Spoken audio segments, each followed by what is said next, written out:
Hey guys, कैसे हैं आप सब। I hope you are doing well. I am Sandeep, welcome to CSC circle. तो आज हम डिस्कस करेंगे ये जो हमारा विजन आईएएस 2021 का टेस्ट सीरीज चल रहा है, इसका टेस्ट नंबर 23 का आज फोर्थ पार्ट हम डिस्कस करेंगे यहाँ पे। ठीक है, थर्ड पार्ट हम लोगों ने इसके डिस्कस कर लिए हैं और इससे पहले हम लोगों ने 1 से 22 टेस्ट तक पूरे सॉल्व कर लिए हैं। तो आप लोगों ने अगर जिसने भी नहीं देखे हैं तो मेरा यूट्यूब चैनल है उसकी आई बटन पे क्लिक करके जा सकते हैं चैनल पे, या फिर उसकी होम पेज जाके चैनल के उसमें सारी प्लेलिस्ट बनी हुई हैं तो आप वहां से देख सकते हैं। ठीक है, तो चलते हैं क्वेश्चन नंबर 76 पे। ठीक है, कि हम लोगों ने 75 तक यहाँ हम लोगों ने सॉल्व कर लिया था कल वाले टेस्ट में। ठीक है, तो हमारा 76 ये रहा।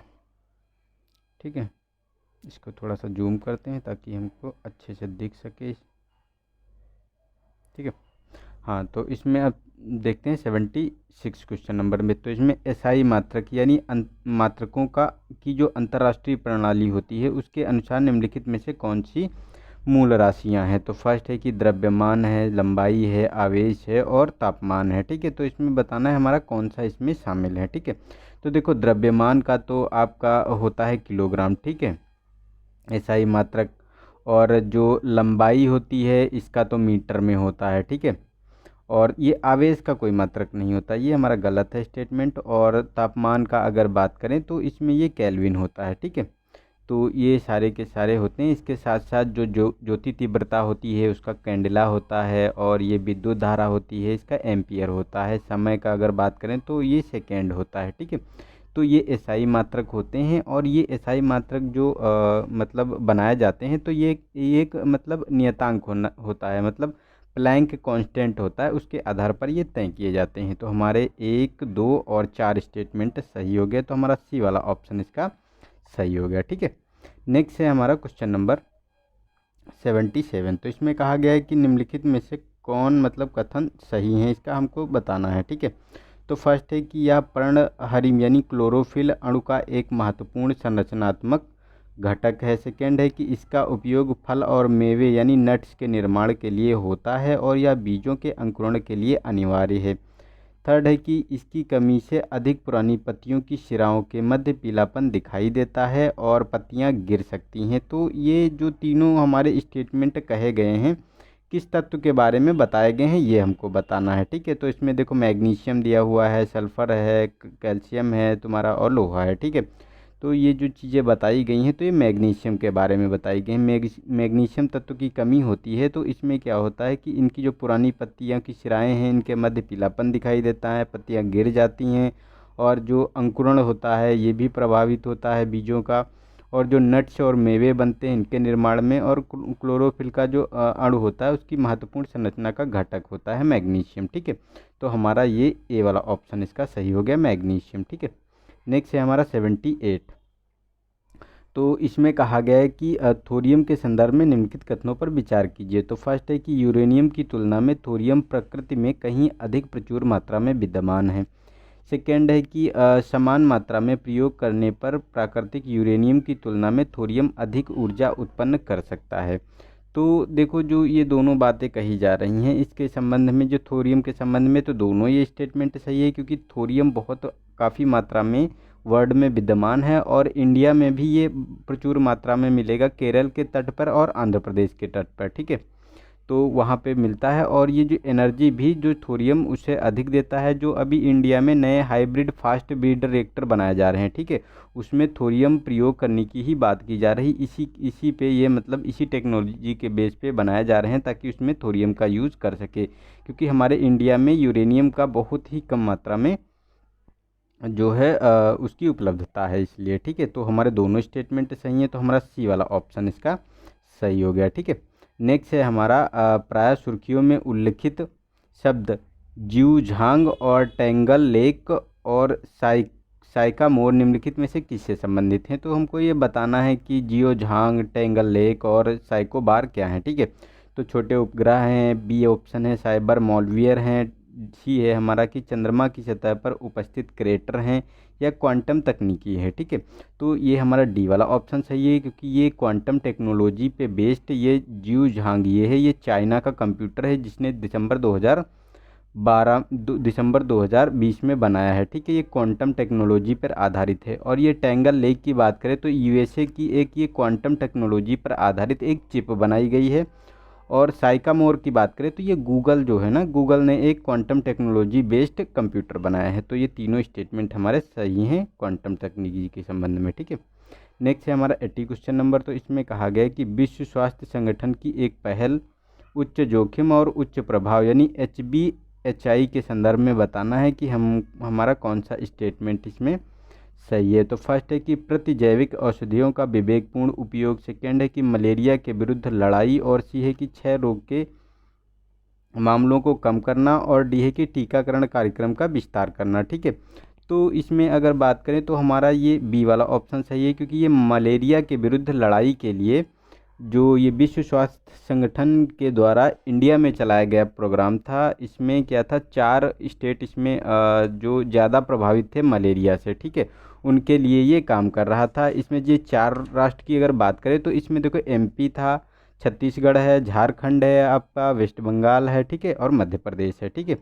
तो मध्य प्रदेश, झारखंड, छत्तीसगढ़ और वेस्ट बंगाल, तो ये 4 राज्य इसमें शामिल थे। ठीक है, नेक्स्ट है हमारा 81। तो इसमें कहा गया है कि रुदोष्म प्रक्रम की बात की जा रही है, मतलब एडियोबैटिक जो प्रक्रम है उसके बारे में। ठीक है, तो फर्स्ट है कि यह एक ऐसा प्रक्रम है जिसमें निकाय और परिवेश के मध्य ऊष्मा का हस्तांतरण नहीं हो सकता। और सेकंड है कि इस प्रक्रमों में एंट्रोपी की कमी आ जाती है। तो देखो ये जो कहा गया एंट्रोपी की कमी आ जाती, तो नहीं, ऐसा कुछ नहीं इसमें होता है। इसमें क्या होता है कि एक्चुअली इसमें कोई भी परिवर्तन नहीं होता है, क्योंकि ये एडियोबैटिक जो लैप्स रेट होती है। ठीक है, तो इसमें क्या देखने को मिलता है, यह एक उत्क्रमणीय प्रक्रिया है, तो इसमें कोई भी परिवर्तन, इसकी एंट्रोपी में कोई परिवर्तन नहीं होता है। ठीक है, लेकिन फर्स्ट वाला स्टेटमेंट हमारा सही है, क्योंकि यह एक ऐसा निकाय है जिसके परिवेश में ऊष्मा का हस्तांतरण नहीं होता है। ठीक है, तो हमारा ए वाला ऑप्शन इसका सही हो गया। नेक्स्ट है हमारा क्वेश्चन नंबर 82। तो इसमें कहा गया है कि रसायन विज्ञान के संदर्भ में अन्योन्य क्रियाकारी कणों यानी जो परमाणु और अणुओं के मध्य लगने वाला अंतरा आणविक यानी इंट्रा जो एटॉमिक फोर्स होता है उसके बारे में हमको बताना है। ठीक है, तो फर्स्ट है कि ये विद्युत स्थैतिक बल है, या फिर दुर्बल नाभिकीय बल है, या वंडरवाल बल है, या गुरुत्वाकर्षण बल है। तो इसमें देखो ये सी वाला ऑप्शन सही है, ये वंडरवाल की बात की जा रही है। ये मतलब जो अन्योन्य क्रियाकारी कणों की बात की जा रही है, तो इसमें क्या होता है कि आकर्षण और प्रतिकर्षण के जो बल का अंतर होता है उसी को वंडरवाल के रूप में देखा जाता है। ठीक है, तो हमारा ये सी वाला ऑप्शन सही हो गया। नेक्स्ट है हमारा 83। तो इसमें कहा गया है कि रसायन विज्ञान में अष्ट नियम किससे संबंधित हैं। तो ए ऑप्शन है धातुओं की अभिक्रियाशील श्रृंखला से, बी है कि आवर्त सारणी में तत्वों के व्यवस्थापन से, सी है कि तत्वों में इलेक्ट्रॉनों के व्यवस्थापन से, और डी है कि परमाणु विखंडन के दौरान निर्मुक्त ऊर्जा से। ठीक है, तो इसमें कौन सा स्टेटमेंट हमारा सही है, जो ये अष्ट नियमक हैं रसायन विज्ञान के। तो इसमें देखो क्या होता है कि ये जो इलेक्ट्रॉन होते हैं, ठीक है, तत्वों में उपस्थित इलेक्ट्रॉनों के व्यवस्थापन से ये संबंधित होता है अष्ट नियम। ठीक है, जो रसायन विज्ञान में है। ठीक है, तो हमारा ये सी वाला ऑप्शन सही हो गया। नेक्स्ट है हमारा क्वेश्चन नंबर 84। तो इसमें ग्राफीन के संदर्भ में बताना है कि कौन सा स्टेटमेंट सही है। तो फर्स्ट है कि यह एक त्रिआयामी कार्बन अपरूप है, सेकेंड है कि यह बहुत सुदृढ़ अबाधित कार्बन परमाणुओं से बना होता है जो षष्ठकोणीय जाल के रूप में व्यवस्थित होते हैं। सेकेंड नेक्स्ट है हमारा थर्ड स्टेटमेंट, इसकी विद्युत चालकता बहुत अधिक होती है। तो ये सही बात है, जो ये ग्रेफीन होता है इसकी विद्युत चालकता बहुत अधिक होती है, और ये जो है बहुत ही मतलब सुदृढ़ होता है, कार्बन परमाणुओं से बना एक षष्ठभुजी जाल के रूप में व्यवस्थित होता है। ठीक है, लेकिन ये त्रिआयामी नहीं होता है, 2D होता है, मतलब द्विआयामी होता है। तो हमारा ये गलत हो गया। इसके साथ साथ जो ये अपर रूप होते हैं ये मतलब बहुत ही कठोर होते हैं। ठीक है, तो ये हमारे दोनों स्टेटमेंट सही हैं, 2 और 3। ठीक है, तो हमारा बी वाला ऑप्शन सही हो गया इसका। नेक्स्ट है हमारा क्वेश्चन नंबर 85। तो इसमें कहा गया है कि कोविड-19 के निदान के लिए निम्नलिखित में से किस परीक्षण का उपयोग किया जा रहा है।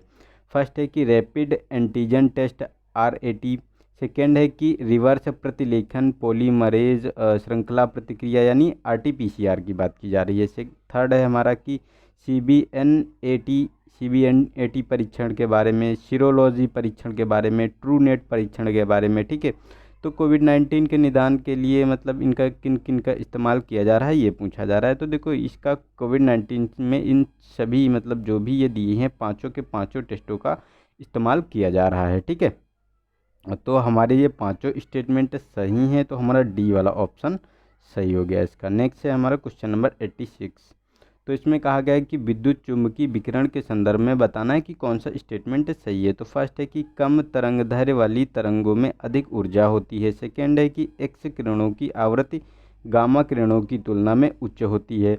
और थर्ड है कि सभी विद्युत चुम्बकीय विकिरण निर्वात में एक ही समान गति से यात्रा करते हैं। तो ये तो सही है, निर्वात में सभी एक ही गति से यात्रा करते हैं। लेकिन जो कहा गया है कि एक्सरे किरणों की आवृत्ति गामा किरणों की तुलना में उच्च होती है, तो नहीं, ये गामा किरणों की एक्सरे किरणों से ज़्यादा होती है। ठीक है, तो ये हमारा गलत हो गया स्टेटमेंट, और फर्स्ट वाला सही है क्योंकि कम तरंग दैर्घ्य वाली, जिसकी कम तरंग दैर्घ्य होती है उसमें ऊर्जा अधिक होगी, और जिसमें ऊर्जा कम होगी उसकी तरंग दैर्घ्य ज़्यादा होती है। ठीक है, तो ये हमारा एक और तीन स्टेटमेंट सही हो गया, तो हमारा इसका सी वाला ऑप्शन सही है। ठीक है, नेक्स्ट है हमारा क्वेश्चन नंबर 87। तो इसमें कहा गया है कि निम्नलिखित कथनों पर विचार कीजिए। तो फर्स्ट है कि श्वसन मूल वे मूल होते हैं जो अवायवीय मृदा स्थितियों के तहत वायु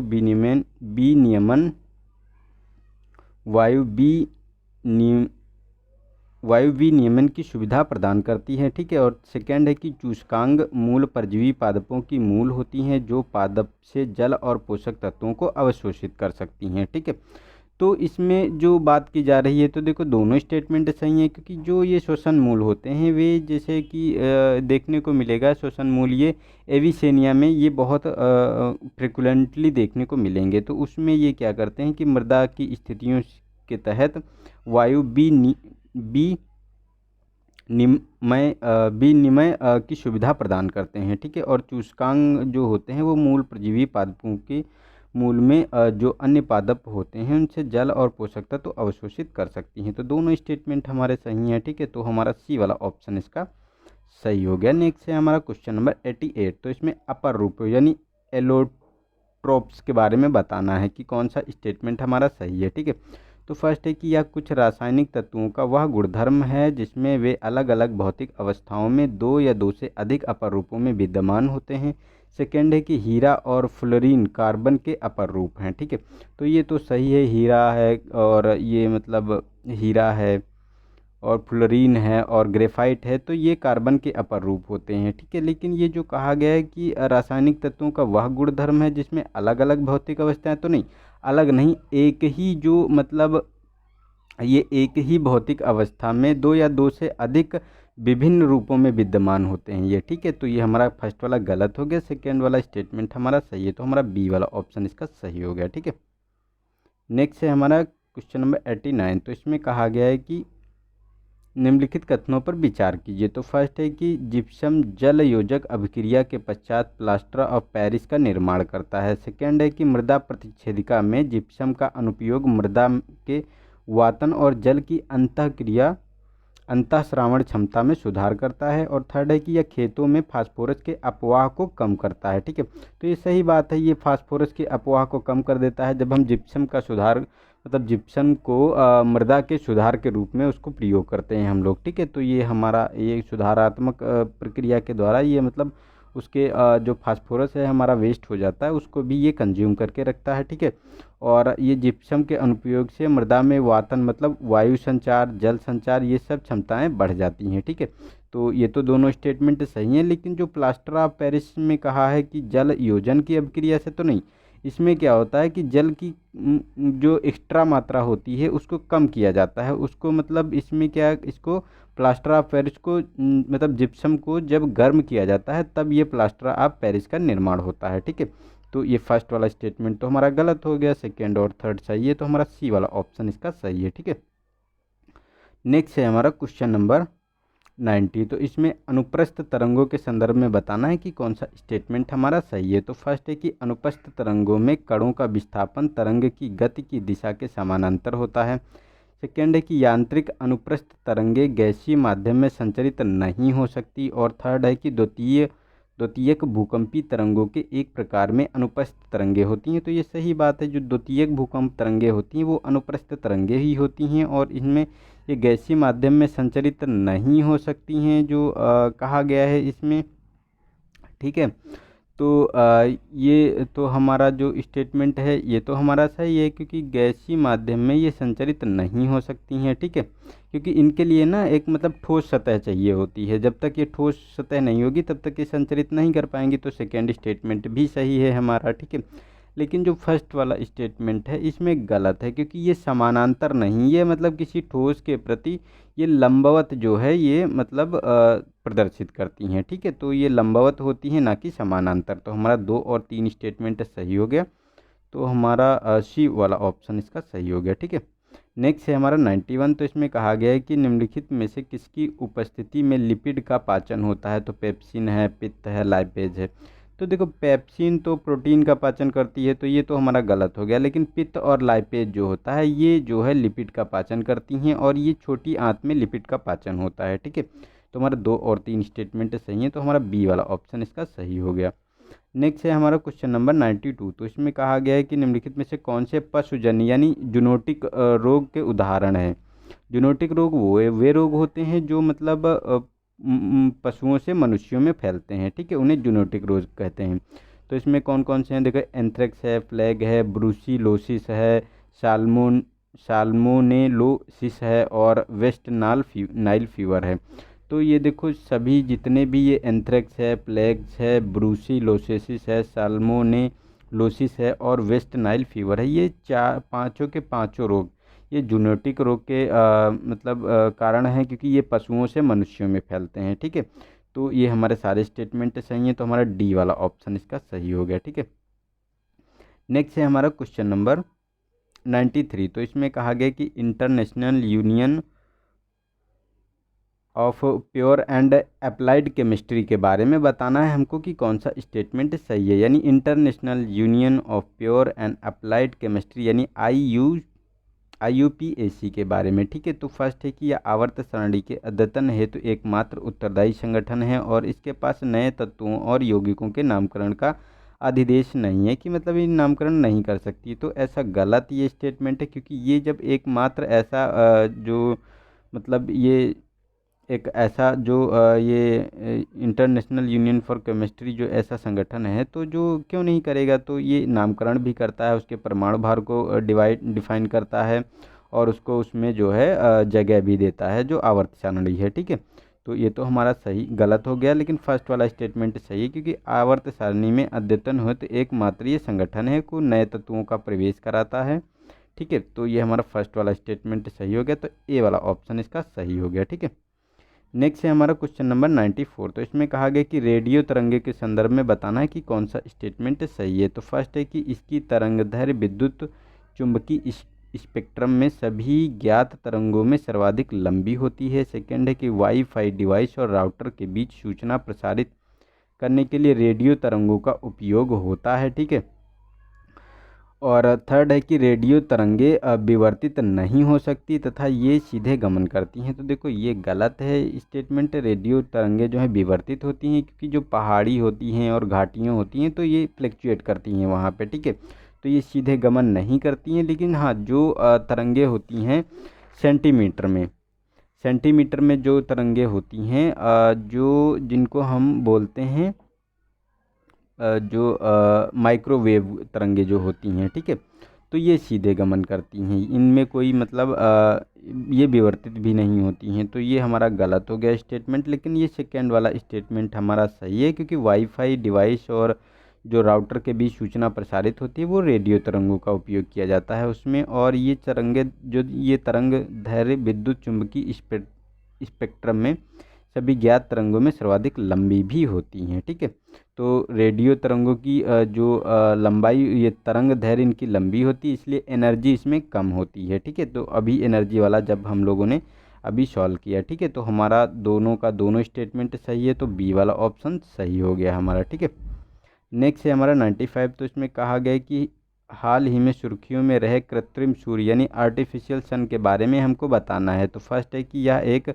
सुपर कंडक्टिंग विखंडन उपकरण है। सेकेंड है कि इस तकनीकी का विकास एवं प्रयोग करने वाला एकमात्र देश चाइना है। ठीक है, तो ये गलत है, चाइना ने ये प्रयोग नहीं, बल्कि ये ऐसा जो सन आर्टिफिशियल जो ये सन बनाया है ये साउथ कोरिया ने बनाया है। ठीक है, और ये सुपर कंडक्टिंग विखंडन उपकरण है। और इसमें क्या था कि इसके जो कोरिया का एक super conducting tokamak advance research है, इसके द्वारा ही इसको बनाया गया है। और इसमें इसके द्वारा 100 जो मिलियन डिग्री सेल्सियस से अधिक आयन तापमान पर जो ये उच्च तापमान वाले प्लाज्मा को 20 सेकेंड तक सफलतापूर्वक बनाए रखकर एक नया मतलब विश्व कीर्तिमान स्थापित किया है इसने। ठीक है, तो ये हमारा सही हो गया स्टेटमेंट फर्स्ट वाला, लेकिन सेकेंड वाला गलत है। हाँ, सेकेंड में जो चाइना है इसने एक आर्टिफिशियल चंद्रमा बनाया है, चांद बनाया है। ठीक है, तो इसीलिए ये कंफ्यूज करने के लिए था। नेक्स्ट है हमारा क्वेश्चन नंबर 96। तो इसमें कहा गया है कि जलवायु परिवर्तन प्रदर्शन सूचकांक climate change performance index CCPI के बारे में बताना है। फर्स्ट है हमारा यह सूचकांक संयुक्त राष्ट्र पर्यावरण कार्यक्रम UNEP द्वारा प्रतिवर्ष जारी किया जाता है। सेकेंड है कि यह 4 श्रेणियों में ग्रीन हाउस गैस उत्सर्जन, नवीकरणीय ऊर्जा उपयोग, जलवायु नीति और देशों के प्रदर्शन का आकलन करता है। और CCPI 2020 में भारत शीर्ष 10 देशों में शामिल था। तो ये तो हमारा स्टेटमेंट सही है, क्योंकि भारत का इसमें 9वां स्थान आया था, तो ये शीर्ष 10 देशों में शामिल था। ठीक है, सेकेंड भी स्टेटमेंट सही है, क्योंकि ये 4 श्रेणियों में जारी किया जाता है। इसमें ग्रीन हाउस का उत्सर्जन देखा जाता है, नवीनीकरण ऊर्जा का क्षमता देखी जाती है। ठीक है, और ऊर्जा उपयोग और जलवायु नीति में देशों का जो प्रदर्शन होता है उसको आकलित किया जाता है। ठीक है, उसी के आधार पे ये जारी किया जाता है, लेकिन इसको जारी करता है UNEP नहीं, बल्कि जो जर्मन वॉच है और new climate institute and climate जो एक्शन नेटवर्क है। ठीक है, उसके द्वारा ये जारी किया जाता है। तो ये हमारे दोनों मतलब फर्स्ट वाला स्टेटमेंट गलत है, सेकेंड और थर्ड सही है, तो हमारा बी वाला ऑप्शन इसका सही हो गया। नेक्स्ट है हमारा क्वेश्चन नंबर 97। तो इसमें कहा गया कि निम्नलिखित में से किन रासायनिक अभिक्रियाओं की प्रकृति ऊष्माक्षेपी यानी एक्जोथर्मिक है। ठीक है, तो एक्जोथर्मिक के बारे में बताना है। तो फर्स्ट है कि श्वसन है, कार्बनिक पदार्थों का अपघटन है, प्रकाश संश्लेषण है। तो देखो ये जो इसमें बताया जा रहा है, तो ये तीनों की तीनों क्रियाएं एक्जोथर्मिक मतलब जो बाहरी आवरण में होती हैं, श्वसन जो हम करते हैं। ठीक है, और जो ऑक्सीजन को हम लेते हैं, जैसे मनुष्य है ऑक्सीजन को लेता है और कार्बन डाइऑक्साइड छोड़ता है, और कार्बनिक पदार्थों का अपघटन भी इसी तरह होता है, प्रकाश संश्लेषण भी इसी तरह होता है। ये मतलब सारी की सारी एक्जोकर्मिक क्रिया होती हैं। ठीक है, तो ये हमारे तीनों स्टेटमेंट सही हैं, तो हमारा डी वाला ऑप्शन इसका सही हो गया। नेक्स्ट है हमारा क्वेश्चन नंबर 98। तो इसमें कहा गया कि निम्नलिखित में से कौन से केवल पादप कोशिकाओं में विद्यमान होता है। तो प्लास्टिड है यानी लवक है, रसधानियाँ हैं, माइटोकॉन्ड्रिया है। तो देखो ये फर्स्ट वाला स्टेटमेंट सही है इसमें, और ये सेकेंड और थर्ड वाला स्टेटमेंट गलत है, क्योंकि प्लास्टिड यानी लवक जो होते हैं, ठीक है, ये केवल पादप कोशिकाओं में पाए जाते हैं, लेकिन जो रसधानी है और माइटोकॉन्ड्रिया हैं ये पादप और जंतु दोनों में पाई जाती हैं। ठीक है, तो इसलिए ये हमारा स्टेटमेंट गलत हो गया, तो हमारा बी वाला ऑप्शन इसका सही है। ठीक है, नेक्स्ट है हमारा 99 क्वेश्चन नंबर। तो इसमें कहा गया है कि विद्युत चुम्बकीय विकिरण जैसे कि दृश्य प्रकाश के किसी पदार्थ से टकराने के कारण इलेक्ट्रॉनों का उत्सर्जन होता है, जिसे प्रकाश विद्युत प्रभाव के रूप में जाना जाता है। ठीक है, प्रकाश विद्युत प्रभाव का उपयोग निम्नलिखित में से किस में किया जाता है। ठीक है, तो इसका सौर ऊर्जा सेल में है, फाइबर ऑप्टिकल केबल में है, और ये प्रदूषण की निगरानी में है। तो ये देखो जो विद्युत चुंबकीय विकिरण है, ठीक है, इसमें इन इलेक्ट्रॉनों का इस्तेमाल किया जाता है प्रकाश विद्युत प्रभाव के रूप में। तो इसमें सौर सेल का भी इस्तेमाल होता है, फाइबर ऑप्टिकल केबल में भी, और प्रदूषण निगरानी में भी इनका इस्तेमाल किया जाता है। ठीक है, तो ये तीनों स्टेटमेंट हमारे सही हैं, तो हमारा डी वाला ऑप्शन इसका सही हो गया। ठीक है, तो आज का लास्ट है, इसमें कहा गया है कि better than cash alliance BTCA के बारे में बताना है कि कौन सा स्टेटमेंट हमारा सही है। तो फर्स्ट है कि यह सरकारों, कंपनियों और अंतर्राष्ट्रीय संगठनों की साझेदारी है जो नकदी से जिम्मेदार डिजिटल भुगतानों में परिवर्तन को गति प्रदान करती है। सेकेंड है कि भारत BTCA का सदस्य नहीं है। ठीक है, तो जो ये कहा गया है कि बेटर देन कैश अलायंस का सदस्य नहीं है, तो ये गलत है, क्योंकि 2015 में ये BTCA का सदस्य बना था, क्योंकि इसने जो ये डिजिटल माध्यम से जो वित्तीय समावेशन किया था जनधन योजना के माध्यम से। ठीक है, तो इसीलिए ये उस समय इसने सदस्यता ग्रहण की थी। तो ये हमारा सही है, गलत हो गया स्टेटमेंट। ठीक है, लेकिन फर्स्ट वाला सही है, क्योंकि यह सरकारों, कंपनियों, अंतर्राष्ट्रीय संगठनों की साझेदारी है जो कि नकदी से जिम्मेदार डिजिटल भुगतान में परिवर्तन की गति को प्रदान करता है। ठीक है, तो हमारा ए वाला ऑप्शन सही हो गया इसका। तो आई होप आप लोगों को अगर वीडियो अच्छा लगा हो तो इसे लाइक करें, अपने दोस्तों में शेयर करें और अपनी पढ़ाई अच्छे से करते रहें। और जो भी है, जैसे आपको मतलब आप अपना घर में सेफ़ रहें, और केसेस तो बहुत ज़्यादा बढ़ रहे हैं, हर जगह बढ़ रहे हैं, तो अपना थोड़ा सा ध्यान रखिए, अपने परिवारों को ध्यान रखिए। और आज है हैप्पी मदर्स डे, तो आप सभी को मेरी तरफ से हैप्पी मदर्स डे। और आप लोग अपनी माताओं से ज़रूर बात करें, उनसे आज के दिन तो बिल्कुल ही बनता है, जो बाहर बच्चे रह रहे हैं वो भी और जो नहीं बाहर रह रहे हैं वो भी। ठीक है, तो आप लोग सभी लोग अपना जो है अपनी मदर से ज़रूर बात करें आज। और क्योंकि यार वो लोग इतना कष्ट झेलती हैं, बताओ, मतलब 9 महीने हम लोगों को पेट में रखती हैं, उसके बाद इतनी पीड़ा और दर्द के बाद हमको जन्म देती हैं, और फिर भी हम उनका अगर ख्याल न रख पाएँ तो फिर क्या है। वो भी खासकर इस समय जब मतलब कोरोना की बीमारी है, तो इस समय उन लोगों का, अपने पेरेंट का ज़रूर ख्याल रखें आप लोग। ठीक है, यही मैं यही आप लोगों से आशा करता हूँ। ठीक है, तो आज के लिए इतना ही, मिलते हैं नेक्स्ट वीडियो में, तब तक के लिए नमस्कार, जय हिंद, जय भारत।